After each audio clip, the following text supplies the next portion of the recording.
Sancho to score. No mistakes this time. That is a rocket. Royce out. Another fantastic goal by Marco Royce. Haaland's volley is beautiful beyond compare. Jetzt kommt das Wunder von Dortmund. Foulspiel von Inzo an Götze. Needs to lay it off. We're going to shot away. Oh, what a goal! Welcome back to Dortmund Dispatch. We have a bit of an extra episode for you guys today, coming out twice in a week with some extra content because we do have a big game against Leverkusen coming out. And our other episode, which is going to be a bit more of a transfer-focused episode, is coming out later, or not coming out later today, but we're recording it later today. But today we're joined by a special guest, Jules, who is a Leverkusen fan and is formerly of the Neverkusen podcast. As we kind of talked offline, Jules, we can't really say Neverkusen anymore, but we wanted to give you credit for the work you've done on that. So Jules was on that podcast, and I believe you've done some online journalism as well, or did you go to journalism school, was it? Yeah, I studied journalism, but I'm working as a online marketing manager. And of course, hello everyone. Well, it's a pleasure to have you on. And we're also joined by one of our usual co-hosts, Pedro. How are you doing, man? Doing good. Had a nice weekend after the New Year's. Was a little bit, not gonna say crazy, but a little tired. Back home around 5:30 a.m. or 6 a.m. because I'm not in live in a different municipality than São Paulo here in Brazil. So I need to catch the train at 4 a.m. And until I got here, it took an hour and I was exhausted. I just went on my bed. But I enjoyed the holidays and hopefully to get to the new season. No, I mean, it's the same season, but at least the second half of the season and hopefully a better one for Borussia Dortmund. Hopefully.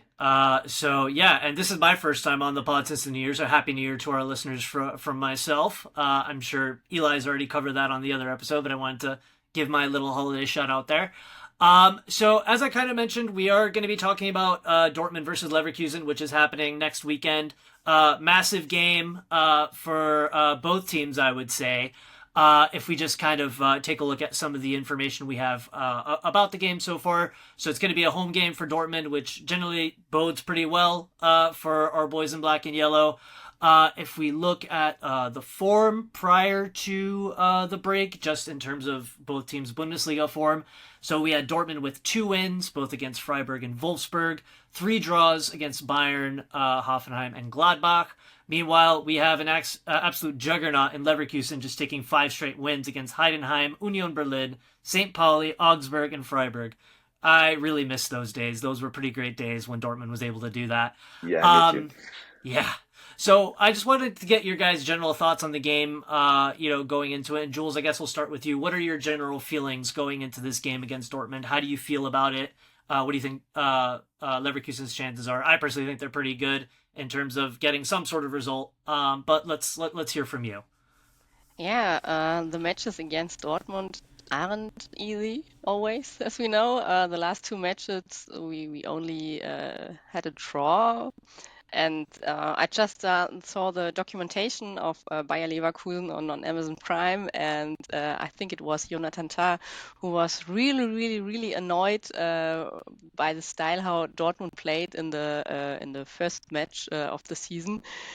And so I don't know what I'm expecting for this match, but I hope it's better than the last 2-1. I guess Dortmund was really defensive, and actually, this is not what I know from Dortmund. Yeah, no, we're generally not a very defensive team. Pedro, what about you? What do you think Dortmund or Leverkusen's chances are in this game to get the points? It's hard to say, to be honest. I mean, in the last 7 wins against Leverkusen for BVB, 6 were at home. So in that sense, I'm excited for the fact it's a home game. But speaking of form, I mean, the last match we watched, man, it's a away win against Wolfsburg, the first away win in the season until this point. So I'm not really sure. As we are discussing earlier in the podcast, we feel that we've seen flashes, but we haven't seen a proper, way of playing from Sahin. Like, we have seen ups and downs, but we do not have a clear line of playing football. And I think the first match and the way we play defensively, I think it's also due to that fact that we don't really know what we're doing for now. Not in the sense that we're completely lost, but I mean, against a side like Leverkusen who likes to have possession and likes to play with a lot of guys up in the final third, I think Dortmund really needed to explore those counterattacks. And in that sense, we kind of like play a little bit more defensive, which I think it's okay for that match specifically, because for now, I think even though we have a good roster, I do think Leverkusen are better, and especially better coach with a more experienced guy like Xabi Alonso, who already won a Bundesliga title last season. So in that sense, that's kind of what I was expecting from Dortmund against those kind of teams, against Munich and the Leverkusens of today's Bundesliga. But I don't know, man. I think we're also going to see a similar picture with us exploring a lot of those counterattacks. I mean, Karina Demi is back, so I'm expecting Sahin maybe to play him and Gittins together to explore those speedy counters. So in that sense, I think we're going to be a little more defensive, but hopefully we play more mid-block, not really low blocks as we played before against Leverkusen. But I don't know. I'm expecting an exciting game. We had an exciting game last season at the Signal Iduna Park with equalizer by the last minute from Leverkusen. So As was their hopefully it's going to trademark be, last season. It was a beautiful yeah, one. I remember when all yeah, were not, celebrating. not for us, but Sorry. still, it's entertainment, and hopefully we get something like that. Yeah. I mean, the one thing that's giving me hope right now, and you kind of mentioned, is like that, our injury crisis is mainly over. So we do actually have a back line that we can field that's not We going to have a be, squad. Yeah, makeshift. finally. Exactly. So I believe the only players we have out right now are Sula, Bensebaini, and Gross. And two of them are just out because of yellow card and red card suspension. So, I mean, that's not great, particularly because Bensebaini himself has been in pretty good form for us. Sula being out, I do think, is also a pretty big blow for Dortmund because when he hasn't been on the pitch this season, he's been quite good. And I mean, Gross, at least the one place I feel like we are at least somewhat stacked is midfield. So it's not as much of a miss to have Gross out at this time. But yeah, that's the one thing that's giving me more hope for this game because we actually might have a cohesive defensive line. But yeah, just looking at form right now, Leverkusen is kind of just killing it. So it's gonna be a stressful match. That's what I'm thinking.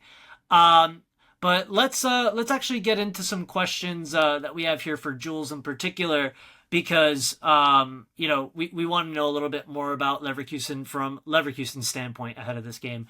So Jules, question for you, and we'll open up to Pedro after to see if he has any insight on this as well. But what have you, I guess, made of Leverkusen's title defense so far? Is it going better or worse, or basically just how you expected it would go? I mean, we had a season like I guess if it was your season, you would have said the same that it's a season you only experience once in a lifetime. So Yeah. I wasn't expecting that you will do the same exact thing again because this wouldn't be normal. And the first matches there weren't so good. You noticed that the players had the championship in their head, and it was mentally hard for them to play and to get in the same shape. But you notice how longer the season took that they get back into their shape, and I guess they won the last 8 matches, and you seem to saw every match that they get a little bit better and better and better. And now they are just 4 points behind Bayern because they dropped some points thanks to Mainz at this. It's always Mainz, isn't it? In some way, shape, or Yes. form, messing something up for somebody. I'm sorry. Well, helping you guys, but Yeah, we're playing against Mainz most of the times really good. Maybe because I'm at the stadium most of the times, but I don't know. Coincidence. So yeah, but we dropped as well some points. I guess Leipzig, we were at the first half the better team, and of course Kiel and Bochum. This was totally unnecessary. And it felt like, oh yeah, hello, the old Leverkusen is back. and it was more normal and it's okay, but now they're just playing not exactly, but they're really close like last season. They have some problems in the defense. I noticed, especially against Kiel, where they were they were better than Kiel, but then they let them come into the game. without it wasn't necessary. So yeah, I don't understand this because they never did this last season. And yes, this might be the points where they're not like last year, but it's okay not to be like last year. And of course, I'm still happy when you look at this. We are under the top 8 in the Champions League. I wouldn't expect this at this point. I guess we are at the moment the best German team. I don't know. It's Dortmund. either you guys or us. I'm not sure.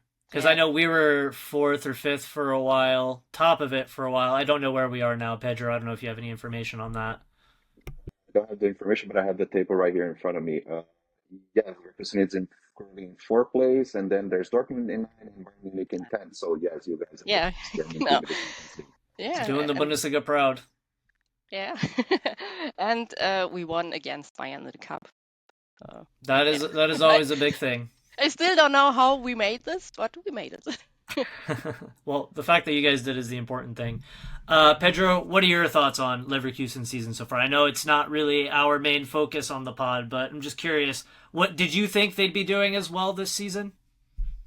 I don't know. I think they made some really good reinforcements in the transfer window just to make the squad on its own a little bit more full, and they have having more options to rotate, especially in that midfield. So I think it's really interesting. But I think they have a few key injuries. They didn't have Wirtz for a while in the beginning of the season, so I think there's going to be a little bit of ups and downs, especially if the out of the normality season they had in the last campaign. But I mean, you expect them to, I'm not going to say downgrade, but just to not be as deadly as they were last season. So in that sense, I was expecting that. They're still in a fair distance from Bayern Munich, which will expect them to just bounce back this season and just to fight for the title, of course. And 4 points with one game, direct matchup between those two teams to be played in the Bari Arena. I think there's still time for the Leverkusen to come back from that and maybe even fight for the title in a closer manner. But in that sense, honestly, I would expect for them not to be that good. But they're still good in the Champions League, fourth place, representing the Bundesliga, as we said before, still alive in the cup and playing for the title in the Bundesliga. I don't think that it's nothing to be ashamed of. I think it's something to be ashamed of that you're not even in the top 5.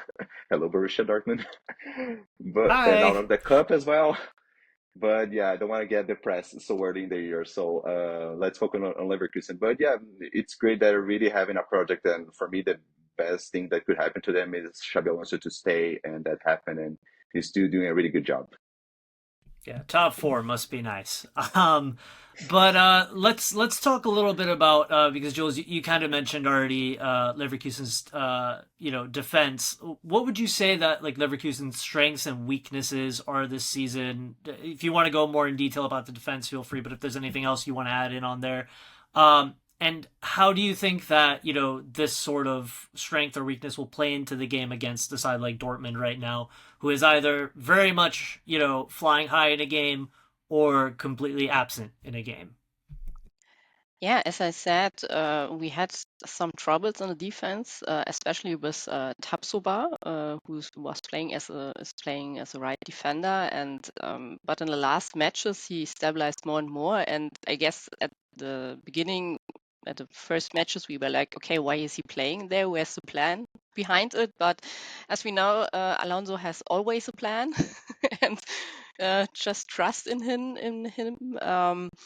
Yeah, and we at the beginning I noticed some insecurities in the team, but I think this is normal after this monstrous season, and you have just to come clear with it. And yeah, you're playing as a champion, especially as a Leverkusen champion, which never happened before, and so I understood this.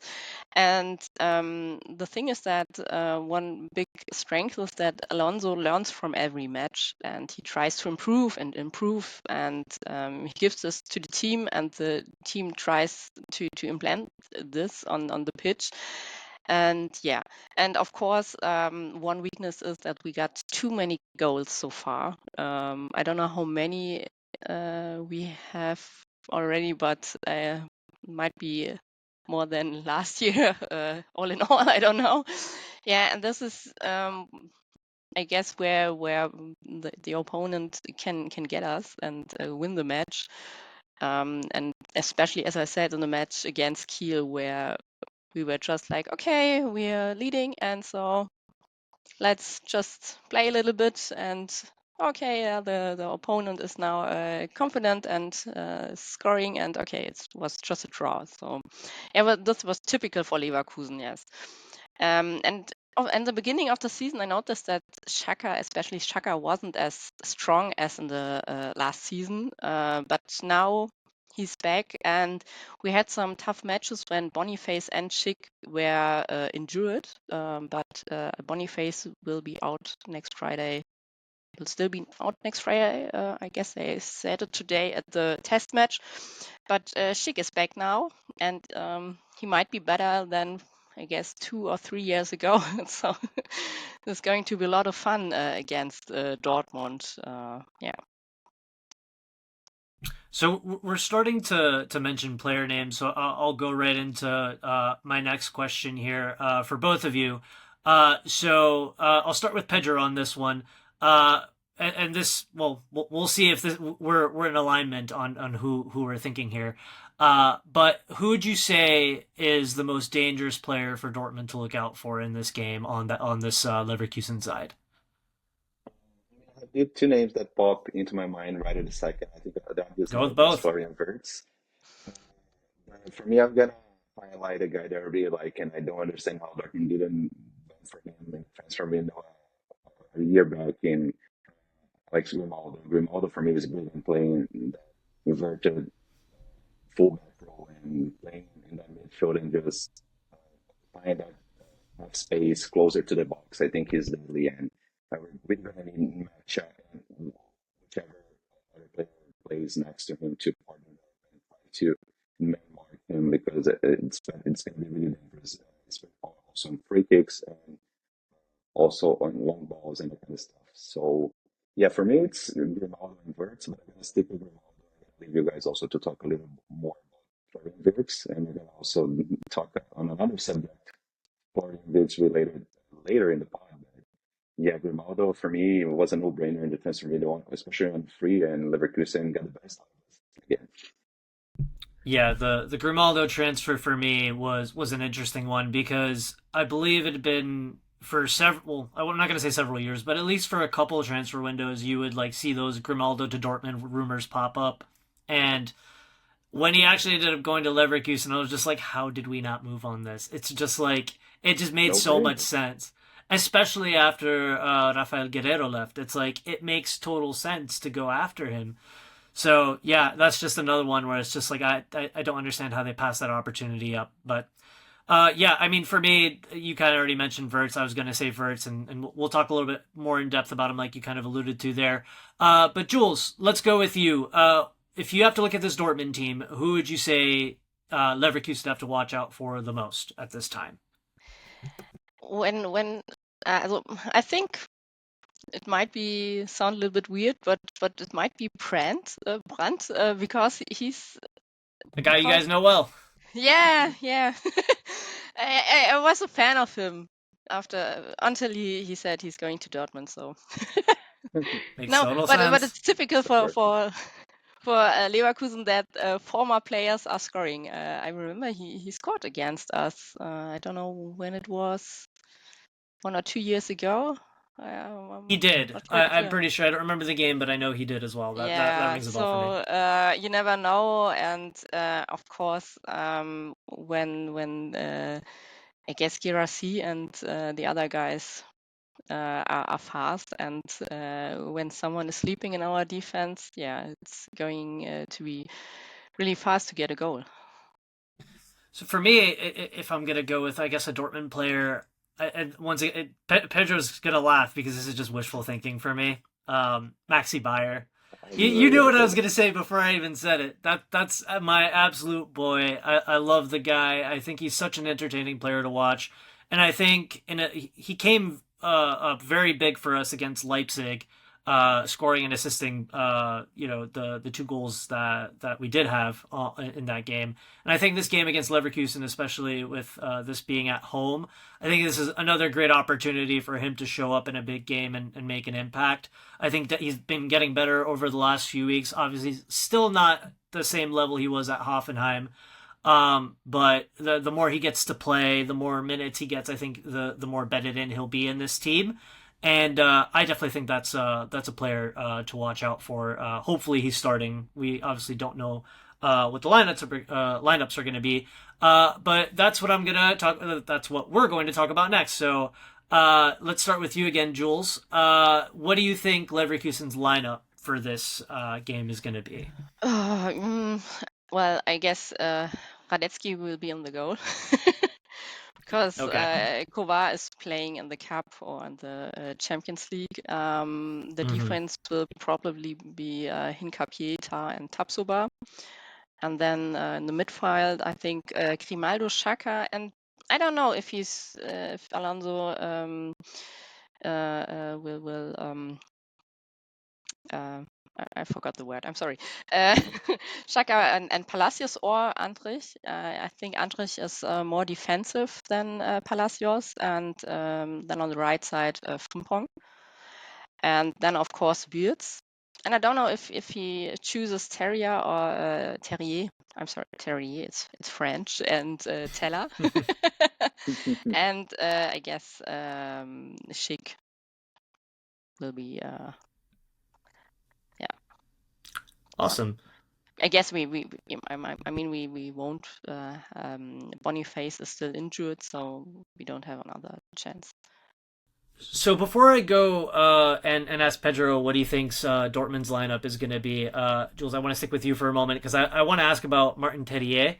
I think he, at least personally, I thought he would have been a good player for Dortmund to look into. Because he's pretty versatile, can play both out on the wing and as a striker. How has he been doing for Leverkusen? Are you guys happy with the signing? What's the story with him? Yeah, I guess we were, we fans were a little bit surprised that he were coming to us because he's not that the typical player for Leverkusen, but he made some good matches. Unfortunately, he was injured a couple of times. He broke his arm just after coming back after an injury. So that'll do it.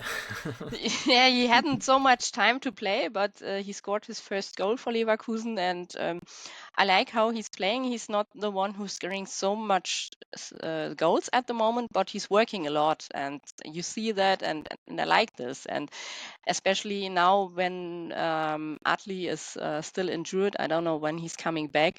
We need someone who's there in the midfield. So he's an important player, and always have the choice to change with Teller. Yeah. So it's not the worst transfer. No, I mean, listen, granted, he kind of had a mixed bag, I believe, when he was, still in Liga. He had some pretty good seasons and some underwhelming seasons. I think there were some injury issues involved there too. But I always thought that, he was a very interesting player to look at. So I was just curious about your opinion. So thank you for that. So Pedro, now we'll go on to you. What do you think Dortmund's lineup is going to be? And is Maxi Bayer going to be in it? Because if not, I'll be upset. Yes, he's going to be in it for your absolute joy. Well, for me, starting goal, I think Kobo is the obvious choice there. And since we don't have, I'm not going to say a proper, but like natural left back besides Benzema in the squad, I figure he's going to play young Koto on the right, and then it's going to be Anton at quarterback, and then we're going to play Borussia on the left side. He already played in that role a few times, so I'm not that worried on that sense, but still he's going to be the guy who covers Frimpong. So hopefully I'm going to say Danish, but Norwegian guy. So my English is also failing me, but yeah, hopefully he can stop Frimpong from every overlap he does on the right side. In the midfield, of course, our pivot is going to be Felix Macha, and I think the biggest question mark is going to be who is going to play in the midfield aside Brandt as well, who I also think is going to be on the squad. And I think for me, it's Maxi Bayer. Those two really combined really well in the match against Wolfsburg, and they're the main two elements in that match who really made a difference. And I think they're going to play together. I think Maxi Bayer more as a center forward, playing close to Girassi, but also drifting on the inside and helping on the build up. So I think it's going to be that. And on the flanks, I think it's going to be Jimmy Gittens. I think Adeyemi is going to get his first start in a while since coming back from injury, and Girassi in the front. So a really offensive side, and I think that midfield dynamic and how they press Leverkusen is going to be really important, especially having extra like two extra guys as forwards. So I think those two in Bayer and Girassi are going to lead the press, but we're still going to need an extra guy to play against those three center backs, and especially in the midfield, who is going to cover Xhaka and Palacios or whoever plays with the Swiss captain. So in that sense, that pressing system and how the midfield dynamic works, I think it's going to be key for both teams in this matchup. But I'm expecting a really exciting match, and I'm not sure we're going to start making predictions now. Are we going to do the predictions? Predictions are next, yeah. So you're Okay. getting right to it. So thank you for that, Pedro. But yeah, just to make a quick comment on that, yeah, I 100% agree. I think this has to be a very offensive lineup. I think all those elements that you mentioned will definitely put Leverkusen's defense under pressure, and I feel that's what we need to do. But kind of going to like a broader look of the squad, I'll just go back to kind of what I said earlier. I'm just really happy we have actual center backs to play, because that was scaring me. Like, I was desperate for a center back to come in and be able to play. So I'm just very thankful that that's the case. But let's go right into it. So let's talk about score predictions. Pedro, since we were just talking with you, how about you go first? I'm gonna go a little crazy here. I think it's gonna be a Dortmund win, 3-2. I don't think we're gonna not gonna keep a clean sheet against Leverkusen. I think that's too much to ask, but I We don't do think clean sheets. yeah. That just doesn't happen. So I think we're gonna concede two goals, but I think it's gonna be a crazy match, and I think we're gonna score at the last minute against Leverkusen, just to a little revenge on last season's game at the Signal Iduna Park. So it's gonna be a 3-2, and Girassi is gonna score the winner for us. Okay, all right. Jules, what about you? What are you thinking? Yeah, I was thinking the opposite actually, but then I noticed, okay, Shocker. yeah, you're playing in Who would Dortmund, have and this guessed? might be not so easy because we lost, we didn't win any of the matches in the last, I don't know how many years, and mostly of them we lost. But yeah, I think if we were playing in Leverkusen, I would say we will win, but I think it's a draw, 2-2. 2-2 is a fair result. I can definitely see that happening. Ever the optimist that I am, I'm going to have to go with, I'm not going to go as crazy as 3-2. I'm going to say 2-1. Um, Mainly because I think that in a game like this, I think Dortmund will respect their opponents a bit more. And granted, we were talking about how, Shaheen really loves to play on the counterattack. We haven't necessarily been converting all the chances that we've been having. So, and granted, we haven't had an immense amount of chances in the first place. But I think a 2-1 is a fair result there, but I could see either of those other results happening too, so it's really up in the air. I'm just going to be contrarian here and try and put in a different element here, so I'm going to say 2-1. But yeah, obviously we want to, or at least two of us here want to see a Dortmund win because it would be massive to our season. But at the end of the day, may the best team win, so we'll see what happens. Um, so now actually, what I wanted to kind of pivot to is talking about a very specific element of this Leverkusen team that we're going to be facing, and that's Florian Wirtz. And we talked about this a little bit before we got on air and how incredulous both me and Pedro were about how this didn't happen. But I believe it was at the end of November, Watzke came out in an interview with Sky basically saying that Dortmund was basically trying to sign Florian Wirtz while he was still with FC Köln's U17 squad. But the player, of course, chose to go to Leverkusen, and the rest is history.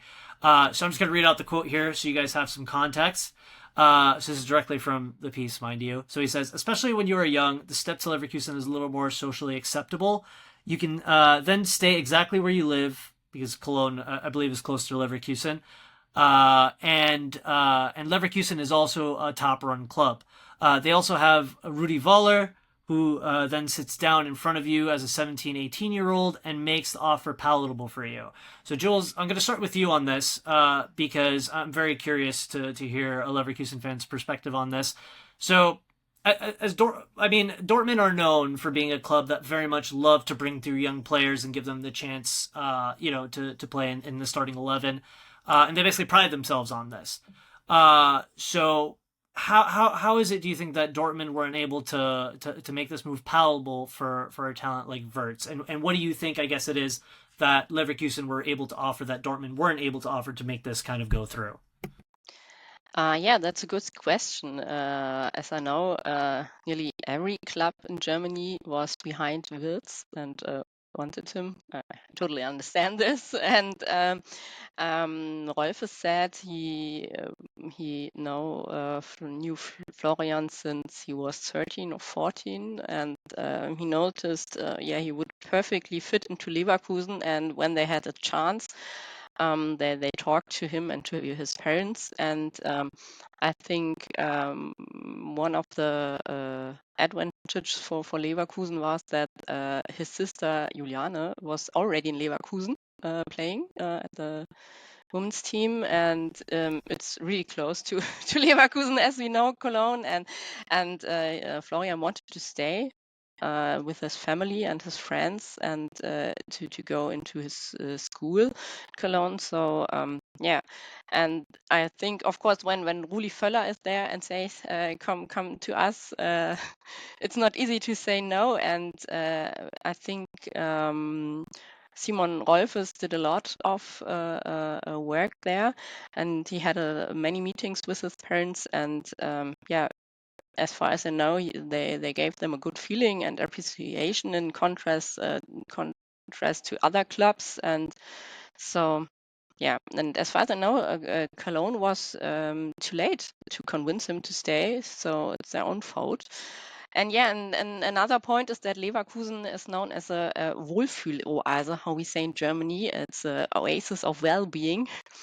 The club is one of the top clubs in Leverkusen, but it's not so big as Dortmund and Bayern. And especially when it comes to media, the pressure is lower because it's like, oh, okay, Leverkusen, whatever, who cares about them?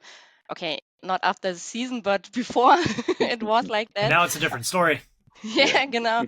And now it's easier for younger players to develop. We know this from Kai Havertz. It was easier for him. I think he began in the youth of Leverkusen and then came up to the man squad. And and Wirtz got a contract for the man squad and not for the youth. And I guess this was the point why we were coming to Leverkusen. And I think it was still a good decision, but it's just my opinion.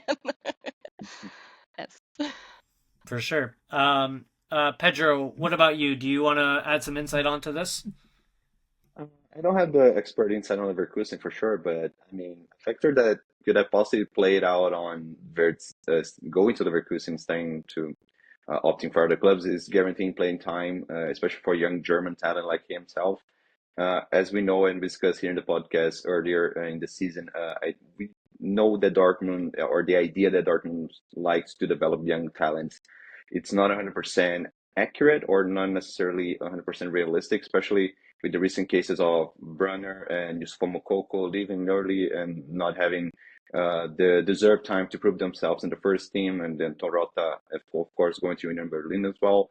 Dortmund is really good on just buying talents from other clubs and other academies that were about to explode or had the potential to, if they didn't explode on their respective clubs, they could go to Dortmund and try their shot, especially because we like to play those young guys like the Jadon Sanchos, the Erling Haalands, and the Jude Bellinghams of this world. And it's worked really well for us. But for local talent, especially German talents, I believe Leverkusen would be the ideal place for those guys to flourish, and or one of the ideal places for Florian Wirtz to flourish. So I don't judge him at all on that decision, and that proved to be the right one. Congratulations again for the amazing season you guys had in the last campaign. And Yeah, I thought it was really nice for him when staying in Leverkusen and being grateful for everything they gave him. And of course, the family was a factor, but just the fact that he has the chance to prove himself and just take a club that haven't won the Bundesliga previously and do it all and go to two other finals on the same year, it's historic. So, uh, and also the fact of Xabi Alonso had played a wild card for him to stay in Leverkusen for this season as well. So I think that's a factor, and I think Dortmund should also look for talent in Germany and try to explore those guys in the academy because we had a recent injury crisis, but we haven't seen many youth players play regularly. We saw a lot of improvisations, which we thought could be deadly to the team, and it happened. An example was against Mainz when I think it was Emre Can was sent off, and then Felix Mecha ended up playing as a center back and didn't look really good. It was direct responsible for one or two goals in that match, if I remember correctly. So in that sense, hopefully in the next part of the season, in the next few years, hopefully the local talents like Filippo Mane, hopefully he gets some more minutes since Sula is out and some other guys as well. Hopefully those guys are gonna have a chance to shine, but I think that's really up to it. I think Leverkusen gives the space to those youth German talents, and even Julian Brandt, it's another example. Yeah, and I think Pedro just kind of touched a little, like, kind of bled into the next question I had, which is a good segue. And what I was going to ask is, what do we think that Leverkusen is doing in terms of recruitment that Dortmund can learn from? So Pedro, you've kind of already touched on that a little bit in terms of talking about, giving these youth players more of a chance and looking more into German academies for more talented players. So I guess I'll just make a quick comment on this myself, and I'll say that one thing that I do like about Leverkusen's recruitment on a broader scale is I feel like, and granted, this is something that Dortmund, I guess, is going into a little bit more now over the last couple seasons, but looking beyond the Bundesliga as well, like I feel like Leverkusen has been very good about looking at talent from other leagues and not being as Bundesliga centric as Dortmund has. I mean, we talked about Martin Terrier briefly. Patrick Schick is also another player that they brought in from abroad as well. I believe he was playing at Roma, if I'm correct, prior to his move to Leverkusen. Yeah, and before Leipzig. Oh Was wow, Leipzig, yes. I didn't even remember that. Wow, Long okay, time ago. yeah, no, that's crazy. Wow, that's blast from the past for me. I mean, Alex Grimaldo, all players that, aren't as known quantities, obviously, within like the parameters of the Bundesliga. Meanwhile, you look at a lot of our signings over recent seasons with Remy Bensebaini, which is now coming good. But once again, that we're kind of poaching from clubs around Germany, and while obviously it's very important to look at the talent within your own league, I think it's something that we've talked about on this pod on numerous occasions. Kind of alleviating a little bit of that Bundesliga focus would be, I guess, important for Dortmund as well. But Jules, I'm going to open it up to you. What do you think that Dortmund can learn from Leverkusen about in terms of recruitment, and how do you think, I guess, the processes that you guys use are helping you guys to get to where you are, and I guess what can we kind of take from that and implement into our own process? Please teach Yeah, us. the first of all, uh, the national players we wanted this year, Dortmund took them. Uh, I guess it was Bayer and Anton. So Oh man, we sorry. hadn't the chances to take the German ones. But actually, I think we need them for the how is this Champions League quote thing? Yeah, Quota, yeah. there we have some problems with all the foreign guys. We had a lot of them, but this is the other side of the medal when you have too many of them. I mean, I think someone who improved this in Leverkusen a lot is Simon Rolfes. He's doing a great job in Leverkusen. And yeah, he had the right touches in the last couple of years. When you look at it, Frimpong, Diaby, who's now playing somewhere in Saudi Arabia, I don't know what happened to him. He came as a young guy to us. Kusunu, Tapsoba, And so a lot of players who came in young ages to us, but not so many German players. We have some problems in our under 19 teams. At the moment, we have a couple of guys who are playing quite good. Today we had a test match, and Stepanov played. He's looking like a younger Haaland. When you saw Scary. him already. Scary days to think about a younger Holland. Yeah, and yeah, he did a really good match today. He was only playing one half, but I really like to see him. Or Onyeka, he's one of the under 19 players. But a lot of these players who were playing in Leverkusen last year are now on loan or left the club. So it's not that good at all in Leverkusen. We have there our problems as well, but we are really good at recruit players from other countries and other leagues. Now we have a new one, Saku, who came from Argentina. He's 18. Yeah, he won't play at Friday. He still needs some training. So, but he's going to be interesting. And I don't know how Leverkusen is doing this, but yeah, they just have the right touches. But I remember we had some players who weren't that good. I mean, look at Demirbay. He's one of my examples where we paid a lot of money, and yeah, he wasn't the value. The transfer wasn't the value. Yes, and of course Paulinho, he was a lot of injured, but now he's playing really, really good in Brazil, but he never came, he never felt home, I think, in Germany. And yeah, and of course, at the moment, it's quite easy to get the players when we say we have Florian Wirtz, we have Xhaka, we have Grimaldo, and of course, Alonso. Everyone is coming to us. I remember when Boniface said, I don't know who called him, but someone called his manager if he wants to go to Leverkusen, and he was, yeah, of course, why not? Let's go. And so yeah, I guess at the moment it's quite easy, but we don't know what's happening in the future. We don't know how long Alonso will stay with us, and maybe next year there will be a big break in Leverkusen, so it won't be easy. Well, thank you very much for that insight. As you kind of already alluded to, I guess there are two sides to the coin there when it comes to either not having enough foreign talent or also having too much of it. So I guess the lesson we can kind of take from there is there has to be a balance.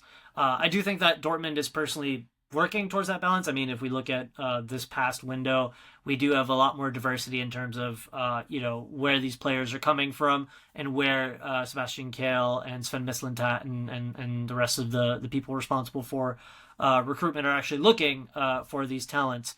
But yeah, no, I mean, I totally understand the issue of having too much. I just really felt that with the way Leverkusen was recruiting, it was just awesome to see a club, actually looking, because like we weren't used to them looking aside from outside of Germany. So it's good to see that, and hopefully you guys can balance that out because clearly that's also very important.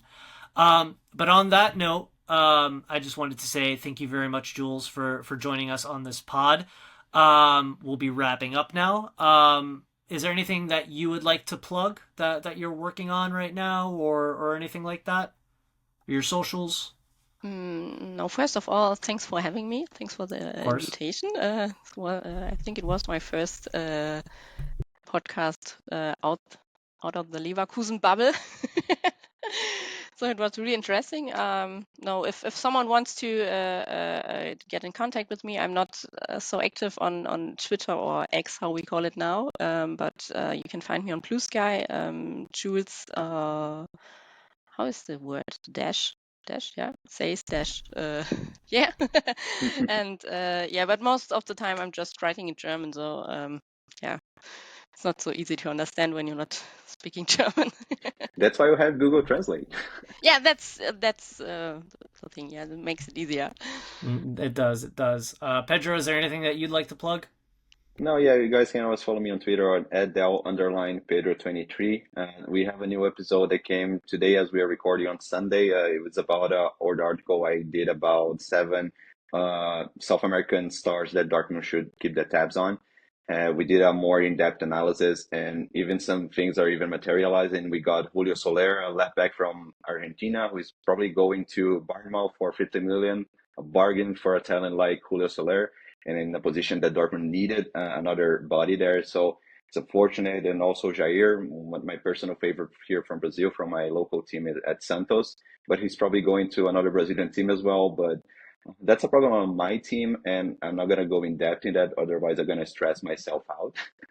So, but despite that, just follow us in all social media, look for all our articles on BVB Buzz as well, and I see you guys next time. Yeah, that article was super fun to dissect, Pedro. It was a really fun episode. So I highly recommend that anyone who hasn't listened to that episode yet, any of our listeners, definitely go ahead and listen to that episode. It was really fun dissecting those players. But Jules, once again, thank you so much for joining us and providing us insight ahead of this game. And hopefully we can have you on at some point in the future. Yeah, thanks for the invitation, and maybe we can talk again about Leverkusen and Dortmund. Sounds good. And as for our pod, you can follow us on anywhere you listen to podcasts. So we're on Spotify, Apple Podcasts. We're on Instagram, YouTube. Sometimes we have YouTube specials, so definitely sub to us there. And of course, we're also on Blue Sky and Twitter as well. But thank you guys very much for listening. Once again, Happy New Year to all of our listeners. And yeah, we'll catch you next time. Jadon Sancho to score. No mistakes this time. That is a rocket. Royce out. Another fantastic goal by Marco Royce. Haaland's volley is beautiful beyond Jetzt compare. kommt das Wunder von Dortmund. Foulspiel von hinten an Götze. Needs to lay it off. We're going to shot away.